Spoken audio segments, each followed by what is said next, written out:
This is Transcend with Nat, where we're discovering our higher purpose and sharing stories and awarenesses along the path of transcendence.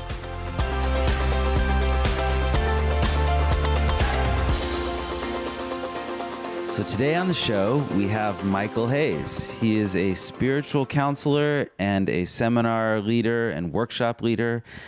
He's known as the counselor's counselor because he assists others who assist millions of people. He's a very gifted spiritual healer with spiritual sight. He has the ability to assist others in clearing all sorts of things from their consciousness. Anyway, Michael, welcome to the show. Thanks for being here. Thanks for having me. So just want to get into a little bit of your becoming where you are. So were you raised spiritual or religious, or what was your background? My background was no religion. My parents were atheists. My father was a scientist and an engineer. And so how did you move from that, which is very different than what you do now, into this? What was the beginnings that got you on this path, so to speak? Well, when I was young, I had experiences that were very different. When I was a young boy, probably about 7 years old, I went with my family to an event at some building up in around Berkeley in California.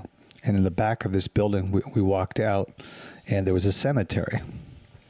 And there were gravestones, and I had never seen anything. I didn't know what it was. And as my father was talking about what it was, he pointed down to a plot and the headstone, and he said, well, that's where you'll end up too. That's where everyone ends up. That's the ending of life. That's it. Well, that had a disturbing effect on me. And I remember we came home and I went to bed, and I couldn't stop sobbing, because for me, I looked at, if that was so, why do one more thing in life? Because if no matter what I did, it could only amount to that. It left me feeling a hopelessness and a despair I didn't know what to do with. And my crying just became so uncontrollable, and my sobbing. And at one point in my sobbing, suddenly there was like a popping sound in my head. And it was like suddenly I was sort of above my body in a way, but it was in this immense light. And then my consciousness, or me, whatever it was, started to move like going up an elevator into brighter and brighter light, like going through levels of light. And I went up and up and up and up, and finally it kind of exploded into something that was the total most brilliant light I could ever imagine. And in that light there was so much love, and so much a sense of, this is really what's going on. This is really who I am. This is really what life's about. It just suddenly, this peace came over me. And I knew I would never die. And I knew death was not real. And I can't remember how things changed, whether I, came back to normal awareness that night. But I knew from that day on, I was never afraid of death. And I've had 3 times in my life where I've been like I'm dying now. And it's always been interesting to me that I wasn't afraid. I was like, oh, so this is death. And each time I was kind of miraculously rescued from the actual dying. But I think that's really started a change for me. It was a big part of the change of my perspective. Because even though I was being told the world is this very materialistic, scientifically based place, there's no God, that whole side of life was denied me. There was a deeper questioning that got ignited in me called, what is really going on? And in my teenage years, I started thinking, questing, and doing yoga, and reading books that were just more metaphysical. And I think I was probably 16 or 17. I read Siddhartha by Hermann Hesse. It's a great book. And when I read that book, it was so profound for me because I knew I had done those things. Like I knew it more than I was sitting there. I knew I had done the yoga thing. I knew I'd done the asceticism. I knew I had done the search for enlightenment. And it was so real to me that it shook me. And then, shortly after that, I was finished high school, and I had one of my near-death experiences where I was coming back from going up to Yosemite with my girlfriend and her brother and her father. We went camping, and I had some kind of mystical experience in the morning at a lake that is at the base of the Half Dome Mountain. So I was feeling very kind of, I don't know, in an altered state. But anyway, on the way driving back on the freeway, something was wrong with one of my tires, and I lost control of the car. And I was driving pretty fast. I was going 75 miles an hour. Wow. And I rolled the car on the freeway, and it rolled across the freeway and then rolled into the center divider at very high speed. And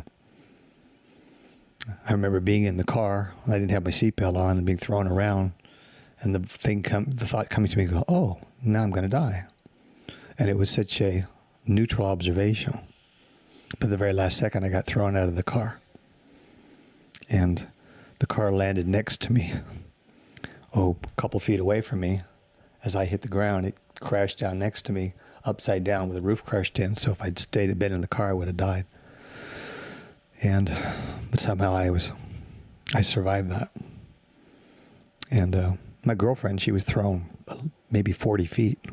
Wow. She was totally unhurt. Wow. And I had some minor injuries, but basically it was fine. But that changed something for me, because when I came out of it, it was like a different me. Like somehow that experience of the car crash was convergent to my consciousness. I remember after the accident, they took me to some local hospital. I got a notebook and started writing, and I wrote like 40 pages about the day, because somehow I knew this was a big change for me. And then within a week of that, I had to go to college. So I went, I went to college and came to Southern California, went to UCLA. And I had no idea why I was going to college, except that's what you did if you didn't know what you wanted to do. And it was better than going to work. And for a while at college, I was adapting pretty good. But more and more I found that the stuff in college was not what I wanted to know. And I remember I came towards the latter part of my freshman year in college, and I had 2 finals to study for. And finals were a big deal, because that was the main way your grade got determined. And right before I was going to study my finals, I found a book by Carlos Castaneda. And I started to read that book. And instead of studying for my finals, I stayed up all night reading that book. Yeah. And that just was one of those examples of the quest for awakening, the quest for myself was in full for me. And it continued, and I ended up dropping out of college and then coming back and dropping out. But always there was this search, this quest for who am I? And at one point, and I started to have more experiences of spontaneously sort of traveling out of my body and going up through the levels again, like I had when I was a kid, but this time with more awareness of each level. I remember going into a place was like total mind, like a universal mind, and suddenly being aware of so much information, going beyond that. And just was going on, and I had nobody to explain it to me. So I figured, well, I'm going crazy. But then the experience would stop, and I would just be ordinary. And then I developed a back problem, which has been interesting in my life, because when I've, in a sense, but most been in my growth, but also most challenged, my back would go into a very injured state. And so by then I was living up in Northern California, going at the University of Santa Cruz. I was going to school. And I'd had the back problem for about a year. And I was looking at a billboard in a health food store, and I saw a listing for a healing festival somewhere in Arizona. And I looked at it and he said, "You need to go." Well, couldn't understand why, but I had to go. So, I told my girlfriend of the time, I'm going to go to this. I looked up buses that could take me somewhere close to this place out in nowhere in Arizona. Took a bus. It took me partway there. Then I got out and hitchhiked. And ended up this place called Eden, Arizona, Healing Waters. And it was a healing festival. It was just one of those interesting things. I remember I stepped into this tent in the middle of the night when I finally got there. And I heard something said, "You're here." And I thought, I don't know what here meant. But I remember at that moment I looked up in the sky and a shooting star went by. And I thought, maybe this is where something's going to change. Because my life had been nothing but suffering since that car accident. Because every day I was disturbed by the longing for something I didn't have. And so a couple days later, the healing festival, I saw somebody working with people who I was really impressed with. I don't know why. I asked him if he could work with me. And he said, nodded as he agreed to do it. And it was interesting. He had an Indian name, but he said he worked with the Christ. Well, I had none of that because I didn't grow up with any Christian stuff, but I didn't care. I wanted if I could get healed. Because at that time I'd been told by doctors that my back would never recover, that I had such a bad scoliosis that I had to get used to living with it for the rest of my life. Anyway, he just looked in my eyes and said, "You have to forgive yourself." And I don't know what he meant, but I started to cry and cry and cry, and pretty soon my tears were like a child's tears, and pretty soon it was like a baby crying. And then suddenly I was somewhere before I was a baby. And the process went on, and it was a strange thing because there were about 1,000 people at this healing festival, and he was working on me in this sort of lawn section in the middle where everybody would gather. And while he was working on me, all these people came back for this big event. They were supposed to have like a convergence together and they sing. And so he's in the middle of working on me there, and some people came to help him. And there's maybe 1,000 people around in a circle, and they all started to sing and pray. And I don't know, the experience came. It was just like suddenly it was over. I remember sort of getting up, and there was a woman there. I don't know who she was. She took something off her neck. It was like a blue cord with a red clay heart on it. And she put it on me. I think she kissed me on the cheek or something. And then I kind of stood up, and my consciousness was so changed. I felt one with everything. The trees, the rocks, the buildings. And I didn't know what to call this, but I thought, well, he works with the Christ. Maybe this is the Christ. Because I feel this immense connection to all things. And at that moment, I remember very clearly inside of myself saying to God, I want to do for others what's just been done for me. And I offered my life to God, to the Spirit, to be an instrument of this opportunity that had been mine. So that was it. And so I was pretty changed after that, but I still didn't know what to do or where to go, or I was still lost. And now the pain I had before about the mystical thing was tripled, because as time went on, I got more involved in life. I wasn't in that same altered state of bliss. I knew it was real, but now it made it worse because I wasn't having it. Whereas before it was like, I knew I was hungry for something. Now I knew what I was hungering for, but I didn't know how to sustain it. So I was in great despair, and I went back to Santa Cruz. Actually, before that, I went in the mountains and traveled around for a couple months, just being crazy, trying to wake up and just driving just a little bit out of my mind. And I met a man in Santa Cruz who was a healer and very clairvoyant. So I asked if he'd work with me, and he was working with me, and he just looked at me at one point and he said, I don't think you can have a teacher on this life. I wasn't asking him to have a teacher. I wasn't asking for a teacher. I just didn't want my pain to stop. I wanted to get back to that bliss. He said, you have by the color in your aura, I don't think anybody could really work with you here. And then he said, well, there is a guy down in Los Angeles. He runs this group called MSIA. His name is John Roger Hinkins. He's a very, very high being. He said, somehow I think you'll hit it off with him. So I didn't know what to make of it, but I knew Los Angeles. I'd gone to school there. So anyway, I went down there to try to see him. Of course, he wasn't available. And then, but I heard they were doing something called an Insight Seminar. So I went to take that and heard they had something called, I didn't hear, it took a few months. And one day somebody mentioned something called discourses. So I did that. And I liked the teachings, but the teachings were fine. But what I really liked is I liked the people around it. They felt very ordinary and real to me.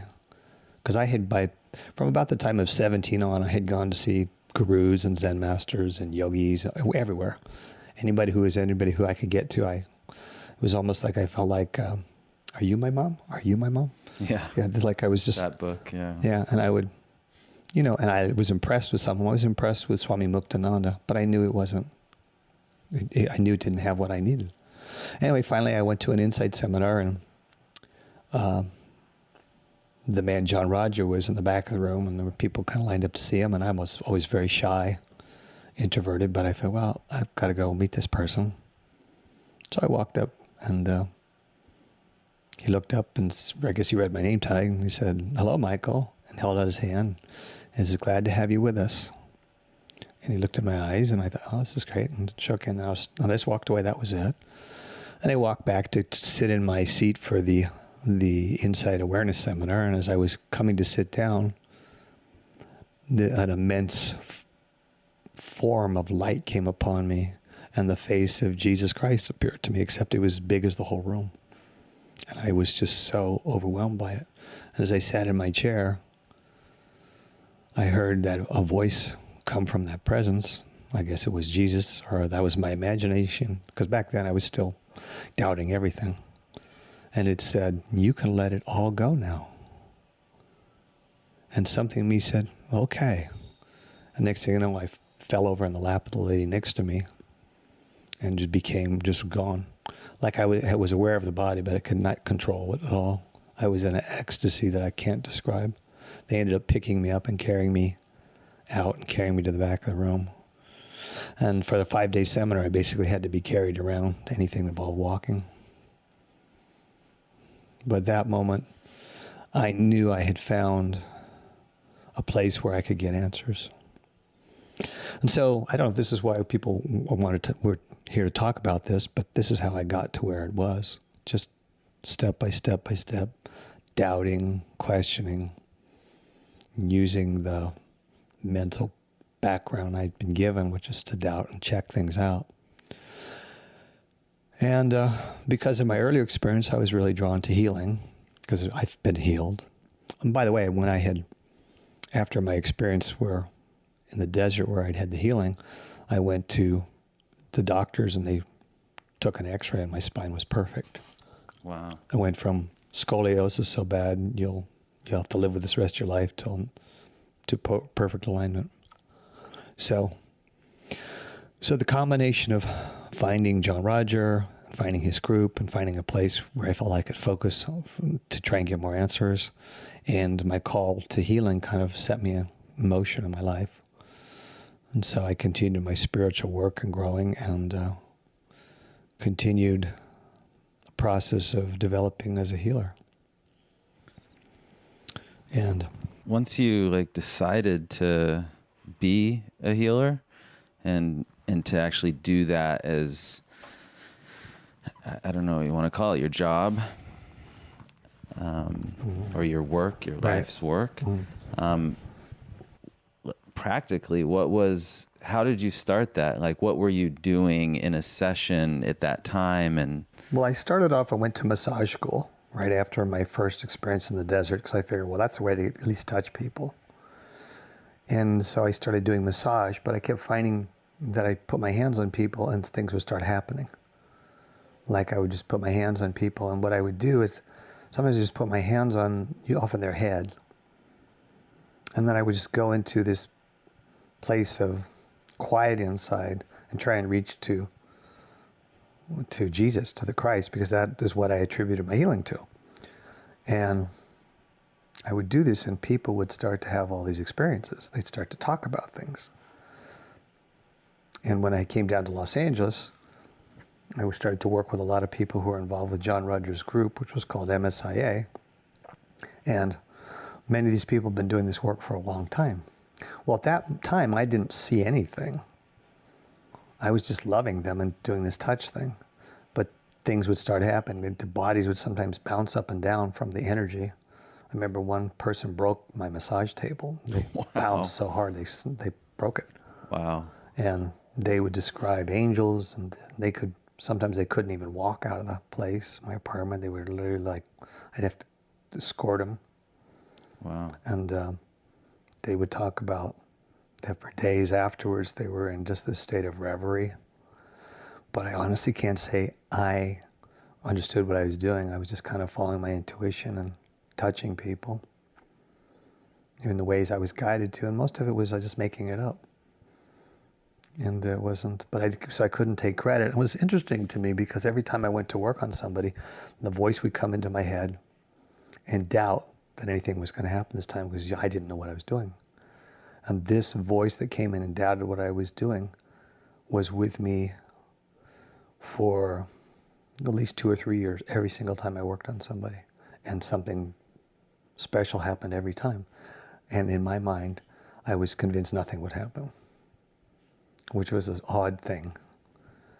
But after a while, when you see something happen hundreds of times, you finally realize, well, something's going on. And I also met somebody around that time who was doing work with consciousness, using muscle testing to try and figure out what's going on in people's consciousness that could be contributing to their problems.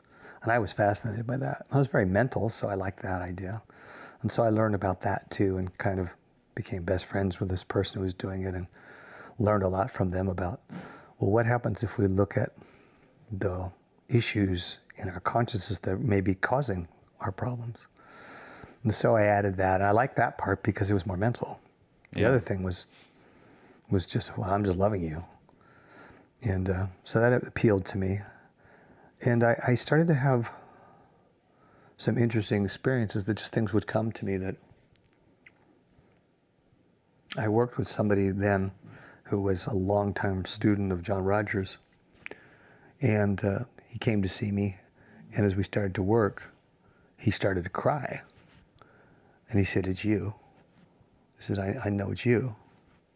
And I said, "What do you mean?" He says, "John Rogers told me about you in my light study." I guess light studies were a thing John Rogers used to do, where he'd talk to people about their life and what they were going to do and their karma. And he said, when he was doing my light study, he paused and got very quiet and actually got teary. And he said, there's somebody with us here today. He's not with us physically yet, but he will come. And when he comes, he will have the ability of healing, that if he just thinks about somebody getting healed, they get healed. And he told me this person, John Rogers said this person was one of Christ's disciples. So, and this person was convinced that was me. Well, for me, with my limited sense of myself, it seemed crazy. Although there was a lot of amazing things happening when I worked with people. But I had said to wonder, well, maybe there is a plan to this. Maybe as much as I keep feeling like I'm stumbling into things, maybe there is a guiding force. And then around that time, in the group of the MSA group I was studying with, they also had an option to become a minister, which was a kind of a process where you get extra support to do service. And since I was doing healing, it seemed like a thing to do. So I tried to do it. And at the end of the ordination, as they would call it, there would be a blessing from the Spirit. And I thought, well, I was interested in that. And so when I went to get that done, towards the end of my ordination, there was something there where it talked about was a special blessing placed upon my joy that it would awaken the spontaneity and the brilliance of my inner knowing. Well, I thought that sounds cool, but it didn't mean much to me because I was so in my mind. I wouldn't have called myself intuitive at all. But after I got that blessing, all of a sudden I started to have awarenesses of the people that came in, and not of awarenesses of what their problem was, but why their problem. And so then as a healer, I started to work more with consciousness, because I was interested in it before, but it was more like a scientific. This time it was more like the opposite. The less I tried to know, the more I knew. And so this went on, and back then I started teaching workshops, not big workshops, sometimes 5 or 6 people or 10. A few of them were like 30 people. And I would just make something up. Sometimes I didn't even know what the workshop was going to be the day of, and I said, well, let's do this. But people seemed to like it. And I found an amazing thing. One day I recorded one, because people said, you should record this stuff, because later you could maybe do something with it. And I remember the old cassettes and stuff. And so I recorded it, and I never listened to it. I forgot about it. And one day I saw it, and I thought, oh, I never did listen to that. I wonder even how I sound. So I played and started to listen to it. I didn't like listening to my voice. Yeah, who does? And I hated that. And so I was in that process of listening, and then I noticed something that kind of blew my mind. About every third or fourth sentence out of my mouth, I would say, I don't know. And as soon as I'd say that, the next sentence out of my mouth would be the answer for the person. And I listened to this, and it went on over and over again. I would go, well, I don't know. Da-da-da-da-da. And I don't know. And there's the answer. And I was so struck by it, I said, well, that is so weird. I really go, I don't know, which is what's really true. I was admitting, I don't know. And suddenly, I had all this information. And I suddenly realized, this is the secret. The secret is confessing that I don't know, and stop pretending that I know, and stop even trying to know, and just open myself. And without my realizing it, I had been doing that. And the people were thinking the information was really accurate. A lot of times I'd tell stuff that I had no sense if it meant anything to people. And so in understanding that was really what it's about, in a sense, I really worked to cultivate what I would call the I don't know, or the divine unknowing. And so that grew and magnified in me, and so that went on and continued. Now, I'd started this when I was really young. I was 21. I was trying to make my living as a healer, so years went on, and I learned and grew, and I studied different techniques and approaches, but I got certified in things like NLP and stuff, but I never could use that because that's very mental. And the thing that really worked for me is the I don't know, which is just getting out of the way. And so that whole process continued and worked, and I grew and, became more known, and traveled around the world, traveled to different countries, worked all over South America. I worked in Australia, worked in Europe, 18 cities in the United States. And just over time, you just get better at what you do. Meanwhile, I think my own attunement to spirit increased just by participating in the teachings that John Roger did. And at one point, maybe 10 years in, one point John Roger had brought me up in front of one of the groups and had me work with people in front of the group, and he apparently he was pretty happy with it. And I think I was in Los Angeles. At that point I'd probably been around the MSA group maybe 12 years, 13 years. And he basically, what's interesting is I had a dream with him, and I had many dreams with him. I probably had 3 or 4 dreams a week with him for 20 years. It just seemed like he was always in there, my head, talking to me and teaching me. And but in a dream, he came up and he said, basically sat in front of me and said, I want you to work with me.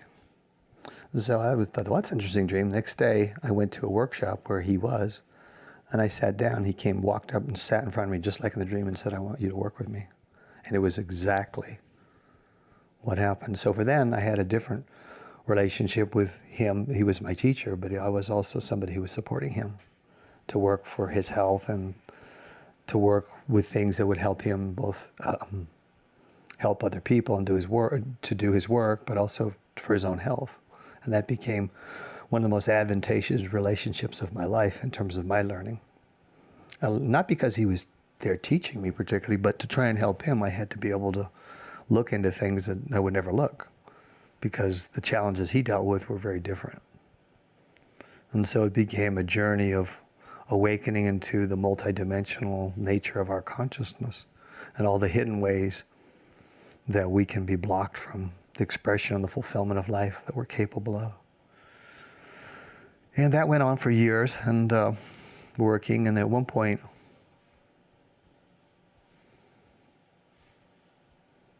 I had a lot of profound experiences. That there was a magical time, but I remember I had a really profound dream with John Roger, and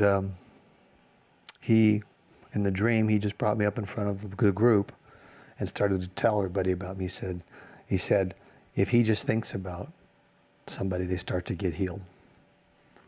He started talking about, and he said things that were kind of over the top. He said I was a healing avatar, that I was an avatar of healing. And which of course was kind of mind-blowing to me. And when I asked him about it, he said, yeah, that was all true. And then probably, 2-3 weeks after that dream, for the first time, he put me up on stage with him to work with groups, which then became another source of growth for me to work with him for about maybe 12 years after that, where I would not only just be supporting him to work, but he would get me up there to work with the people with him, and we worked together. And that was rewarding and fun, and it was also very synergetic, because our consciousnesses seemed to really work well together. Because I was such a doubter, it really was hard for me to make progress sometimes, because I kept going, but how do I know? How do I know? But when I was looking at things together with him and we were seeing the same thing, it was very validating. It was like, I may be wrong, but if I'm wrong, we're wrong.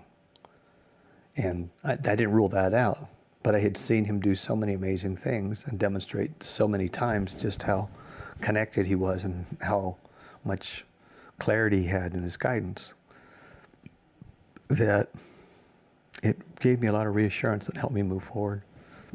And we did a lot of work. We traveled and did the work in different places. And it was a great time. It was a very challenging time, just in terms of my life. But I grew up a lot in my work, and I'm very grateful for that. I'm so grateful for him. In a strange way, I'm so grateful that he worked with me, but also that I was allowed to work with him and to really assist him to keep going out there year after year to help people. So that's kind of my story of it, and it just kind of kept evolving and growing. Now I'm in my 40th year of working professionally with people. Wow. So it's kind of been so long I've been doing it that it's hard to remember when I wasn't. Yeah. And it's so second nature that I don't. And the funny thing is, many times I still go in there and I don't know what I'm going to do. As a matter of fact, I never know what I'm going to do, because this formula is the same. So I'm grateful, and one of the things I learned about John Roger is that's really how he worked. He didn't try to know ahead of time. He just tried to be really present. And I said, that's really what I had been doing, was working. So it was a validation. And it helped me give up a lot of my mental questing. Along the way, a lot of my mentalness kind of disappeared. I became very quiet inside. It doesn't seem like you fought the doubt. It seems like you used the doubt. I mean, I think a lot of people, they try to get rid of doubt or think doubt's bad, and if something like that. And to me, part of your story is the demonstration of actually using the doubt to prove it. I think the doubt slowed me down at times, because I'd be so hesitant to try new things without some kind of evidence. However, I think it really did serve me, because I really did everything I looked at, and I looked at a lot of stuff that was very bizarre to me, different and out of the box, with the criteria of does it work? And that was a big thing I gleaned with my time with John Roger. In the work we didn't really care what we heard or what we saw. Did it change things? Did it work? Yeah, and it'd get wild. I mean, having been there for a lot of it, it definitely, I mean, I remember the one where we were doing, Jer wasn't well, and we were actually at your house, and we were doing like a, I don't know, 12-hour session or something of clearing, and a lot of it was focused around, was it, I don't know how to say it, Krakatoa or something like that? Well, there was a big, he was so unwell. He was so sick. The question is, do we go to the hospital or not when we leave here? Yeah. And finally I went into the I don't know, and I was told, heard very clearly inside, that there was a huge demonic form that was coming out of the earth, and that John Roger, was connected to trying to, let's say, control that or stop it, or in somehow so that this thing could be taken, in a sense, out of the frequency of the earth, that the frequency of the earth was being changed, and he was being used to that. But it was so massive and overwhelming that it was causing his body terrible, terrible, terrible pain. And I said, well, how do we get rid of something like this? Because I'd never seen anything that big, energy field. And they said, call it Krakatoa. So I thought, okay. And through the light, and through the spirit world, and Jesus Christ came and they pulled the thing off. And it was so interesting when they pulled it off him, because if we had looked at him and we say, well, if on a scale of 10 is you need to be under morphine at the hospital right now to be able to stand your life because the pain is so excruciating, he was probably 9.9. Oh yeah, he was not just doing whimpering. well. He was and he was pretty tough and stoic, but he teary-eyed. He was in agony. Yeah. And the thing came off him, and I remember he took like one big deep breath and went, and he kind of looked up, and he was all better. It was that fast. Oh yeah, and I think we got up and went to eat. I think went out to Cherries eat, or something. Yeah, went out to eat or whatever. And then I remember on the TV. I turned on the TV. You're watching TV, and of course I'm getting my kids up or whatever I was doing, and I'm watching TV, and then they're talking. It says late breaking news. There's been a huge earthquake in Indonesia, and the nearest landmass is the island of Krakatoa. Yeah, and we're at Jerry's, I think, watching it on TV and eating and going, this is what we were doing. So somehow and that's what a lot of people didn't understand about John Roger, is that his consciousness was so open that it was used to help deal with things like that. Yeah. So that was one of the amazing things that happened with him. But there were a lot of those things. Yeah. That's one of the most dramatic. That led to that massive tsunami in Thailand. And all those people dying. I mean, it was pretty major. And if I hadn't been there, I mean, it's hard to, you talk about this and it just sounds so out there. I know. It really does. No, but if you weren't right there in the room, it'd be like, I would probably doubt it too. Yeah. But it was just one more example of just how something amazing. And so, it's kind of, so to me, my approach with working with John Roger, really, which was easy because it was really because of my background really fit, called It Has to Work. And I don't care if we're talking about UFOs, I don't care what it is, does it bring the change? Does it bring the healing? Does it bring this? And that was the criteria, was always workability. That was always the criteria. It didn't really matter what it was. And by the next time you work, whatever was the past thing, I mean, by the time you walk out of the room, it's just kind of over and gone. And whatever it was, as long as you're feeling better and whatever that is lifted, to me, that was the proof in the pudding. That was the approach, and I've stayed with that. It's workability. And it was wonderful, though, but also because of his ability to see energy and to see the auras and see subtle stuff. Because a lot of those abilities had come to me, but I was very questioning of them. But then we could often go, and I could, what does it look like? And he would often do that to me. We'd work on somebody, he'd say, what do you see here? I started striving, and he would kind of nudge me along so I could see things in new ways. And so it was very collegial in some ways too. Yeah. But it was a privilege to support somebody who was doing so much for me and for other people. And a big part of my, I think it was like 23 or 24 years, I was pretty much working with him pretty constantly. It went for periods of it. There were periods where it was like almost every day. So that's kind of how I got where I am. And well, it's a really interesting story. Maybe to shift gears a little bit, get a little advice from you for the people out there. One thing I've been noticing lately is that people seem to be pretty upset about changes that we're experiencing in the world and changes going on in all sorts of areas, in so many areas of the world. And people can get upset, they can get polarized and all those things. And so from your perspective, I mean, what do you have any thing that can help people either see it differently or how they respond internally to, so they're not so dragged down by the whole thing or upset? I think it's important to try and get above it and look at it more from a perspective that, first of all, starts by thinking of this as a school. So that I would say that God created all of this, and then wanting to really know what it would be like to exist in all of this as an individuated, separate form. God created an individuation of itself. We often think of this as the soul. The soul is individuated God. And so we're down here as individuations of God, helping God experience and know and understand what it's like to deal in this reality with these parameters.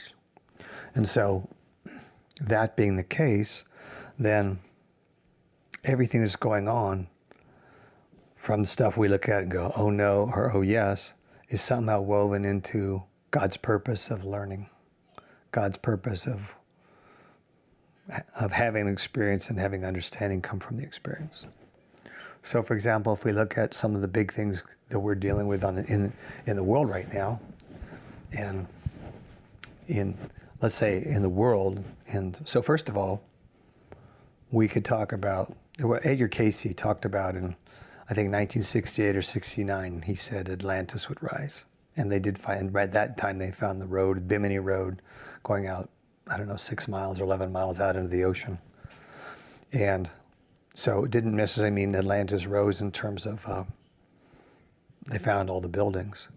But if people were really to research, they realized over the last about 50 years now, since 1968, they found ruins of ancient civilizations under the ocean all over the place. They've just found, I think, three more pyramids in the Caribbean. Off the coast of Cuba, about 15 years ago, they discovered the ruins of a city in 1,800 feet of water with pyramids and sphinxes.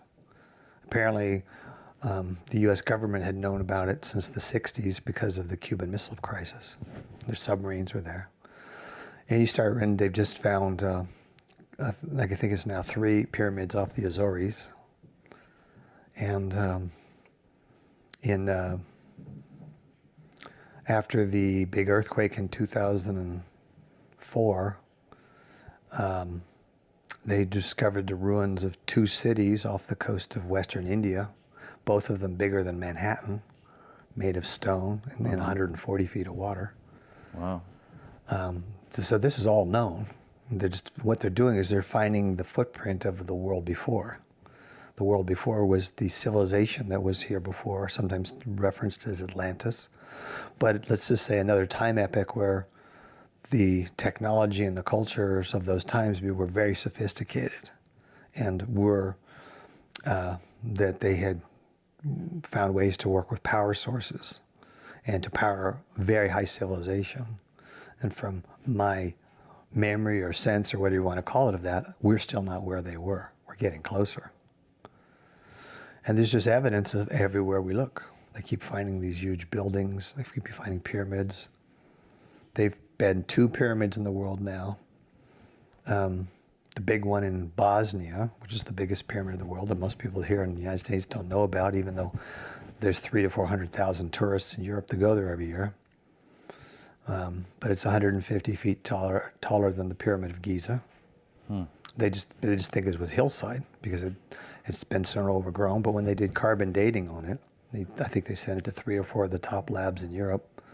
They all came out with the same conclusion that it was a pyramid built of cement, that they'd actually poured it, a cement more sophisticated than anything in the world today. Wow.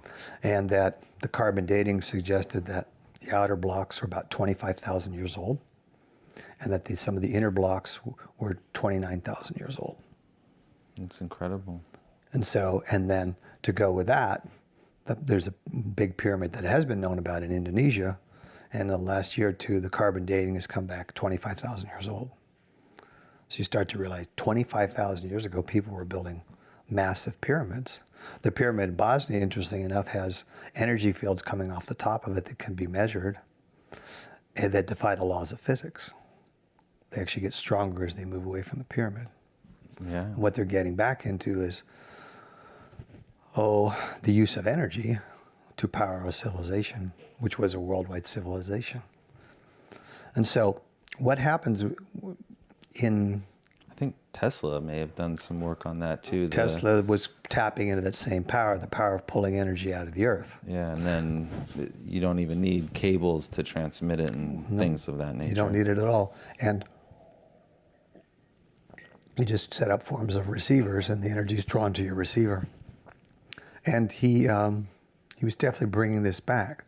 But when we start to discover the remnants of these things, it's telling us that the consciousness of that is coming back. And so what we are is we can understand what we're going through, particularly on the technological, energetic level, as we're revisiting the Atlantean experience. And in revisiting that experience, we're revisiting collectively on this planet the learning opportunities and the challenge opportunities of that, which we see called, look at all the blessings of energy and technology, and then you look at Fukushima in Japan and go, yeah, but there's a swimming pool full of radioactive water dripping into the ocean every day. Yeah. And they have no idea how they're ever going to stop that. Yeah. And there's proof now of radiation from Japan has raised the radiation level of the oceans all the way over in California. And so what do we do in the face of all that to Well, have a good attitude or whatever you want to call it? Or create new technologies that help to clean it up. Sure. So, but we're in that dance collectively on the planet. And so one of the big things we're dealing with now is this extraordinary movement of technology, which is changing everything. Yeah. And it's opening up the social lines between people, which is exactly these things went on in Atlantis. And how we handle it is the real key. The Atlanteans did not do well with it. And a lot of the end of their society and civilization was based upon, let's just say, creating energy fields that were too powerful and were not managed properly and caused severe disruption to the natural order of the world. We're doing a lot of that now too. So this is one of the big challenges, opportunities of where we are. So if we step back from it all and go, oh no, oh bad, oh, but this is nice, instead of realizing it's challenge opportunity time. So that would be, I would call that a karmic cycle we're in. And so that's cycled back to us. And you could watch it happen. And it was interesting when I was back in around 2001 or 2, I think it was 2002, was meditating one day and suddenly I was aware that planetary-wise, there was a huge opening of something off of the coast of Belize, that there was an energy center of the earth. We could almost call it like a chakra of the earth that was opening up. And I remember asking at the time, what is that about? And they just said, it's reopening the Atlantean energy. I forgot about it. Then within a year, they found the city off the coast of Cuba. And I said, well, wait a minute, timing is too perfect. So that's a big part of our lesson. Now, if we look at the United States and the effect on the world that our current situation is happening, what's going on, the United States is in a very interesting place because the United States is a place where we're very much revisiting the karma of the Roman Empire. Look at our money. What symbols do we have on it? Look at our system of government. Who did we model? The Romans. Everybody says, oh, the Greeks and democracy. No, we're a republic. Yeah, republic. We're built exactly upon that. And so what we've had happening is that we're dealing with Roman karma, and now we're getting the stage of starting to the expansion of the power of that, and having sort of at least an economic empire, and more than that, military. And what are we getting? We're doing a lot of the same things the Romans did. This massive. Seems to be going faster than everything's the going. Romans. It's going faster, but it's the same lessons. Sure. And we've had 2 of the Caesars of Reembodied as leaders in this country, and there wouldn't necessarily be. You wouldn't necessarily go, that's the Caesar I would have chosen. Maybe they had to learn if they could do it again. Well, yes. Or we had to learn how to cope with that. Yeah. And so we're in that period right now. And so you're seeing the Romans where they shifted away from the challenge. The challenge the Romans had was they wanted to maintain their republic. But then the movement came to the autocracy, or the Caesars. And somewhere they ended up with a blend of really being run by the Caesars, but and it says run by the Caesars, or no, ruled by the Caesars and run by the Senate, or run by the institutions of government. And we may be going towards that now too. We certainly have those that are trying to do that. So there's a saying, I think it's a University of Santa Monica saying, where they say how you relate to the issue is the issue. So this is the opportunity of our time. So instead of going, oh no, we have to go, okay, school's in session for us. Why did this all happen with the Romans? Well, one of the main things is the Romans got very, very prosperous, and they developed a very large, lightly educated class of people that were had by their sheer numbers had a lot of influence, and controlling those people was a big part of, and influencing was a big part of how someone would keep power, maintain power, and sort of the mob. Yeah, there was definitely a mob. I just finished a book on Cicero's life, which was right at that turning point in Rome of between the Caesars and exactly. And so that's exactly what we're looking at here. The uneducated electorate in this country, where half the people don't vote. Yeah. About things and interesting, most of the people that don't vote are the people who are most affected negatively by what's happening. Yeah, there are a lot of parallels financially too, just how, and the expense of large military and all of those things we're totally in that. So debasing currency, like it's just the parallels are pretty astounding if you read history. Yes, and so when you see that, and then you have, which is neat because you can understand what I'm talking about, you go, huh? Yeah. There's so many parallels. Well, it's not by accident. It's because what can we learn this time, collectively and individually? But as individuals, we ought to be asking, okay, where's my learning? And where am I called to participate? If we fall into the emotion of right and wrong, good and bad, we can actually miss what's going on. But if we can really understand, we're in a larger cycle here. Where did the Romans fall short? What were their mistakes? Yeah. How are we doing that? How am I as an individual maybe participating in that? How could I change or help encourage other people to change? And I think there's just so many things going on out there that it seems that people just feel are out of their control. And in a lot of ways, they are out of their control. And I think just learning how to relate to that in a way that just doesn't ruin your life every day is a very positive thing for people. But a difficult thing. Very. So that would be one of the things that hopefully we will learn from this, because maybe that's what we're supposed to learn from this, to learn how to live in a world where we have much less control. Yeah. And we say, well, I can't control the world, but maybe I can control my response. And so I think that calls us all more to be more centered and to do more to keep our center. And but those stand out as quick things to go, when I start to see all this from that understanding. Yeah. I go, well, wait a minute, if I'm seeing it from that understanding, well, then there is a divine design, there is the plan here. We often would think, well, if God was really involved in all this, you wouldn't have this, you wouldn't have that. But I don't think that's so. I think God allows a lot of things that we individually we think God wouldn't allow because there's harm or suffering to people. But God seems to have this big enough overview to realize the soul's not suffering. Even if the body's temporary. The soul's learning that a lot of things are allowed. My idealistic conception of God wouldn't be that God would allow those things. But my experience of God is God's allowed a lot. But God also allows us to act to change. So God allows things to play out, and then God allows us to see what we can do to make it play out in a better way. So it's not a fatalistic awareness to me, but it is a call to awareness first, and then a call to action secondly. Yeah. And it seems that in your life, you talked a lot about, in your story, about just the service aspect of it, that's really kind of what, at that moment where you transformed it and had that healing, it was like, I just want to serve. How do you see the service as part of, is that a solution to what we're dealing with here? Is serving others and alleviating their conditions? Yes, but I think the great service, the most important service here, is the service of opening awareness.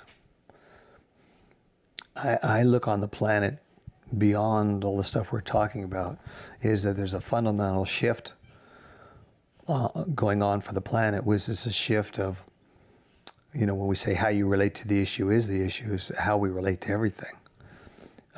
Metaphysically, I look at it that the Earth, for most of its existence or history here, which is into billions of years now, has been very much working and operating under a premise of an eye for an eye. Karmic law, the law of Moses, called a lot of different things. And within all that, it seems that for this Earth experience, and for each of us as individuals coming into experience what this Earth experience, there was a mandate that everything had to be balanced. So they talk about to the last farthing. So when people talk about karma and the process of working karma, it's always about the balancing of karma. So when people say, well, I want to get free of the earth, I want to finish my lives, I want to go back to God, but I have to work out my karma. So then the emphasis of life is called balancing karma, which I understand because I think there's a lot of merit to that approach. However, I think there's a different approach that's being offered into the world. The way I have it inside from what I've been able to see and gather was that this approach of making balance the absolute must in existence was leading to an experience in this world that was falling short of what God was looking for. God set this all up not for balance. God set this all up for learning. And so people were having experiences that were bogging them down. Tell the story often, a way to exemplify it. I say, suppose you there, Nat, you incarnate, let's say 800 or 900 years ago in Mongolia, and you're a male, which that means you're either fighting Genghis Khan or fighting with Genghis Khan, because every man there is, you're on one side or another. And Genghis Khan wins out, and you happen to be with Genghis Khan, and you're a good fighter, and you're lucky and great on a horse, and you live a pretty long life. And you get to the end of your life, and it's called, well, it's been a great life, lots of victories and wars and rapes and pillaging, and I killed 500 people. Yeah. So now you're sitting there and called, okay, you killed 500 people. Well, under karmic law, guess what? Get ready. You're going to get killed 500 times. And an eye for an eye. So the 500 times has to be pretty much exactly the way you did it. So you start to come back in, and you're getting head lopped off, or you're getting killed here. But along the way, there's growth going on inside you, awareness about this whole thing. Something you realize is this whole violence thing, killing thing, because I have the force and the power to take what I want, somehow that's just not right in me anymore. It's just not sitting right. Well, under the old plan, it doesn't matter. It says 500 killings, you get killed 500 times. We don't even have to look at that. But there's under this other way of looking at it, which would look at it more like, they say, Nat seems to be really making a change in there. Well, we put him back into the world and he takes his next body. Let's put him in a situation where he could have the opportunity to take what he wants by force. See what happens. And so that time comes for you and you get to that point and there it is. All you got to do is reach out and take what you want. Nobody can stop you. You're more powerful. If they try and stop you, you can physically, violently stop them from stopping you. And you come to that point and maybe the urge to take what you want comes upon you, but something else goes, no, this is not right for me. This is not who I am. And you pass. Well, under this other approach, that choice you just made is looked at from a higher level, we'll call it the spirit, and said, he's learned that.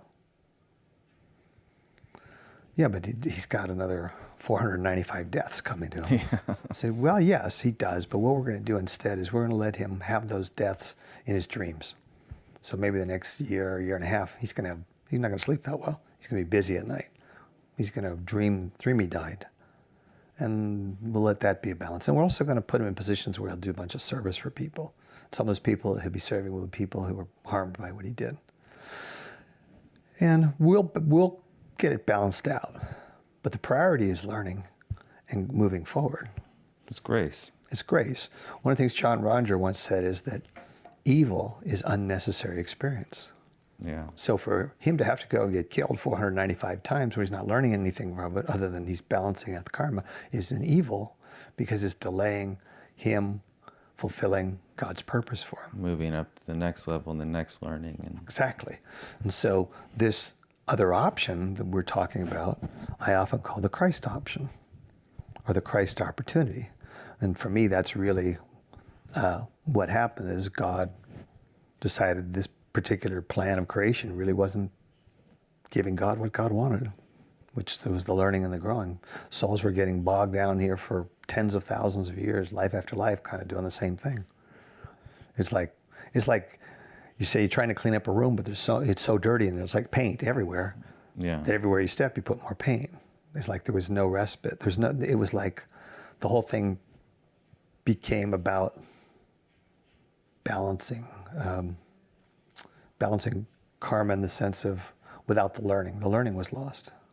So my point of view is that the biggest transformation, the biggest service on the planet is the service of awakening awareness and of learning, and particularly learning other ways to do things and supporting people to choose that approach of the learning.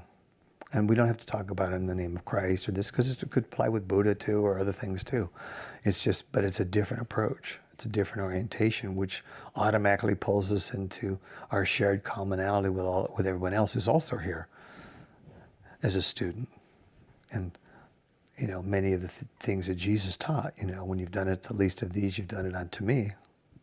Yeah, that's powerful. And people really follow or think of that. Yeah. And so I think these things, but I think that what's happening is, particularly in the last couple of thousand years since Jesus physicalized, and my perception is that in his physicalizing, there was a shifting onto the planet, a greater access to this opportunity of God to put learning first and learning be the way.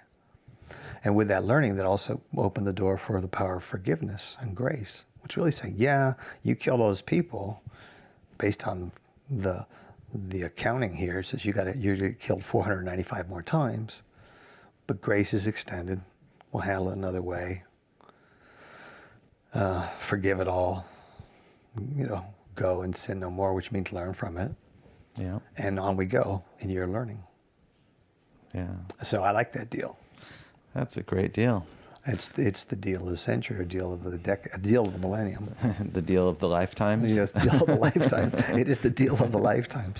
And so I think the highest service in many ways is that, because there's a lot of things we could go out and say, well, there's poor people, so we'll go feed them and try and eradicate poverty. And I think that's important in as we can, because as we do that, then, there's a sort of an old idea that you can't really teach men much about the higher things if they're hungry all the time, or they have no water. So I think there is, and I think in helping others in the world do that, it extends in us our compassion, our commonality, which I think is also a big part of the change in this world. But I think we're in a time of shifting in the world, and that let's say the paradigm of the world is changing, and changing more and more into that one that I would call the Christ opportunity. Yeah. But it's very in sync with a lot of groups' approach. So I would think it could apply to the Hindus and certainly to the Buddhists too. I think it's even, if you looked into the Quran, there's stuff about that. Yeah. It's an inherent thing that we all know, but for some people they're more able to live in it, and other people aren't yet. So I think the biggest service to me is in service to that, because I think that's going to make the most difference in the long run. Well, I think that is a great way of approaching what's going on, and I also think it's a great point for us to end on that note. Thinking that myself. And thank you so much, Michael, for being on the show. Sure. And where can people get to you? A website? We've got like 3 websites now, but if they went to Awake to Love, they can get anything. Michael Hayes. They could probably track us down, and we do workshops, and obviously I work with individuals, and there's a lot of videos on YouTube of prior workshops and little excerpts of just the stuff that we're doing. Yeah, you guys are very busy, and you're always doing something, so definitely go to his site and see what the next thing is if you want to touch in and get more of what we've been doing here. That would be neat. All right, thanks so much, Michael. Thanks for having me. Bye-bye. If you'd like to get more of what you've heard here, you can go to transcend.online and sign up to the mailing list and see my blog. That's transcend.online.